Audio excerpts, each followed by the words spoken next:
शनी आणि Neptune retrograde म्हणजे नेमकं काय?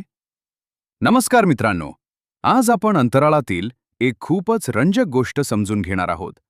शनी आणि नेपच्यून यांची रेट्रोग्रेड हालचाल.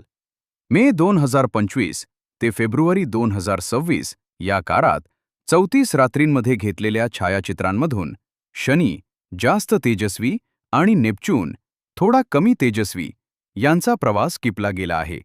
या काळात हे दोन्ही ग्रह आकाशात जणू मागे सरकत आहेत असं दिसतं. यालाच रेट्रोग्रेड मोशन म्हणतात. पण हे खरंच मागे जातात का? नाही. हे फक्त आपल्याला तसं दिसतं. हे समजून घेण्यासाठी एक सोपं उदाहरण पाहूया.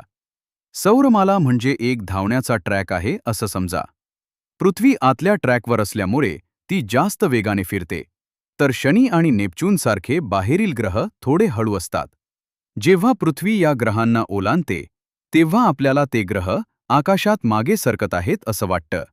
ही फक्त दृष्टिकोनातील बदलामुळे निर्माण होणारी एक दृश्यभ्रम आहे. या काळात शनी मीन राशीतून कुंभ राशीत गेला आणि पुन्हा परत आला, तर नेपच्यून मीन राशीतच राहिला. विशेष म्हणजे 1989 नंतर शनी आणि नेपच्यून इतके जवळ येण्याची ही सर्वात दुर्मिळ संधी आहे. अशा अजून रोचक अंतराळातील माहितींसाठी चॅनलला सबस्क्राईब करा आणि व्हिडिओला लाईक करायला विसरू नका.